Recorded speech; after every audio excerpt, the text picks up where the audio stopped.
Industrial Relations. This is our group member Muhammad Fidania, Amir Zakwan, Hakir Qayyim, Adam Ikwan. And this is the topic that we will discuss.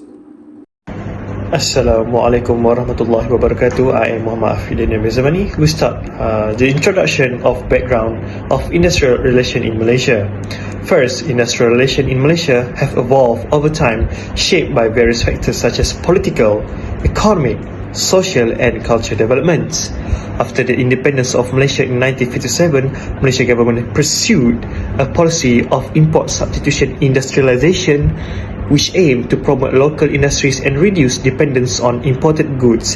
This is because Malaysia need to rely on their very own resources. Next is in the 1970s and 1980s, the Malaysian government introduced a series of policies aimed at promoting labor management cooperation and improving working conditions. The Industrial Relations Act was passed in 1967, which provide legal framework for resolving disputes between the employers and the employees. Establish minimum wage standards for employment such as minimum wage and working hours. And in the 1990s and the 2000s, the Malaysian government continued to promote labor management cooperation through the establishment of various institutions and programs such as the National Labour Advisory Council and the Industrial Court. New policies aim at promoting employment and improving working conditions such as the minimum wage order and employment insurance systems. Today, Malaysia industrial relations system continue to evolve with ongoing debates about the role of trade unions, the protection of workers' rights, and the need to maintain competitiveness in the global economy. The government has introduced new laws and policies to address this issue, including the Employment Act, which sets out the minimum standard for employment condition, and the Industrial Relations Act, which provide for the recognition of trade unions and the resolution of industrial disputes. Assalamualaikum warahmatullahi wabarakatuh. Nama saya Adikwan bin Muhammad Surif, nombor metrik 03 DPA 20F 2048. Determine the concept of trade union in organization. A trade union is an organization made up of members, a membership-based organization, and its membership must be made up mainly of workers. The primary purpose of a trade union is to negotiate with the employer on behalf of its members. Example: wages, working hours, benefit and other terms and condition of employment. Trade union may be specific to a particular occupation or industry, or they may be more general, representing workers across different sectors. They may also be organized at the national or international level. They affiliates in different countries. Trade union also engage in advocacy and lobbying activities seeking in influence public policy on issues related to labor rights and social justice. They may also engage in social and political activism, supporting causes that are aligned with their members' interests. Overall, trade union play an important role in promoting the interests of workers and improving the quality of work and life in the workplace. They are an essential component of the industrial relations system and contribute to a more democratic and equitable society. My name is Amir Zakwan bin Ahmad, and my number metric is 03 DPR 20F 2045. So today I will continue. Industrial action. Industrial action in an organization refers to the collective action taken by employees to protest against workplace issue or to press condition, wages or benefits. Here are some examples of industrial action in organization. First, the picket. Second, the strike. And third is the lockout. The picket. Picketing is a form of industrial action in which workers gather outside their workplace to protest or raise awareness about workplace issues. Picketing is a common form of industrial action used by union and workers to apply pressure on employers to meet their demands, or to raise awareness about a particular issue. Picketing is typically peaceful and non-violent, although there have been instances where pickets have turned violent. Employers have a right to take legal action against picketers who violate the law or disrupt the workplace. However, employers also have a responsibility to respect the worker right to engage in lawful picketing activities. During a picket, worker may hold sign or banner, chant slogan, or distribute leaflet to passerby. Second, a strike. Strike is a work stoppage organized by employees to pressure employers to meet their demands. Strike may be partial or complete, and they may last for a few hours, days, or even a week. During the strike, employees may refuse to work, picket the workplace, or engage in other form of protest. The lockout. A lockout is a situation where an employer prevents employees from entering their place of work and carrying out their job duties. The employer typically does this in response to a labor dispute, such as a strike, in an attempt to gain leverage in negotiation or to force employees to accept certain terms and conditions. A lockout can occur without preference. A lockout with preference occurs when the employer selectively excludes certain employees or group of employees from entering the workplace. For example, an employer might only lock out union member or worker who are seen as particularly militant or influential in the labor dispute.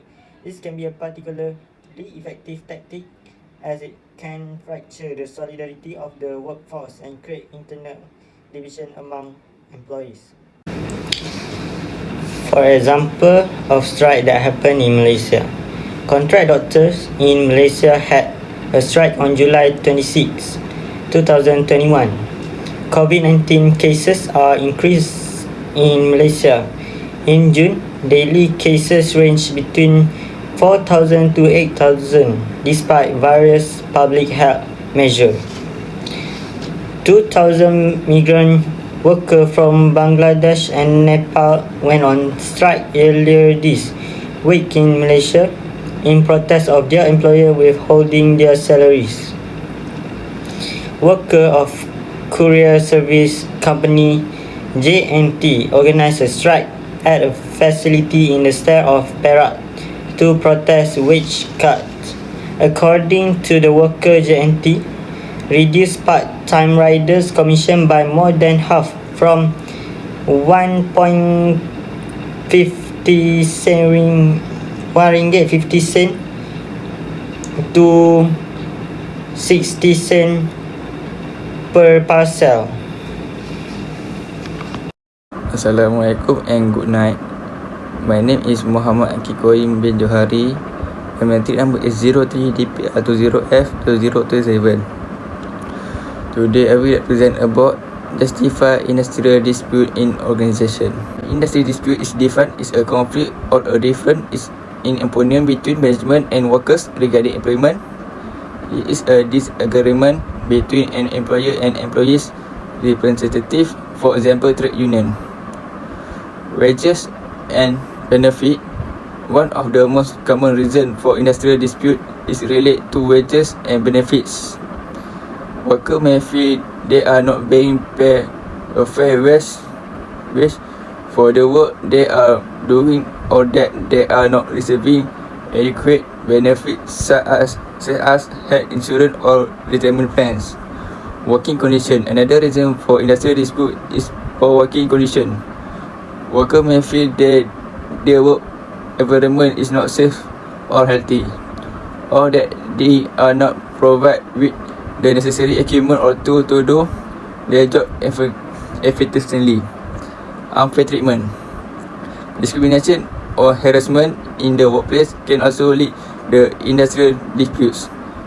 Employers may feel that they are being treated unfairly due to their race, gender, age, or other factors, and may take industrial action to protest against such treatment. Job security. In times of economic uncertainty, job security can become a significant concern for workers. If employees feel that their jobs are at risk due to outsourcing or restructuring, they may take industrial action to protect their job and demand job security guarantees. Here, the American poet by Matty Stefanik. Unity is strength. When there is teamwork and collaboration, wonderful things can be achieved.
The summary. Overall, the goal of industrial relations is to promote productivity and harmonious relationship between employers and employees, while protecting workers' rights and ensuring that business remain competitive and profitable. Thank you.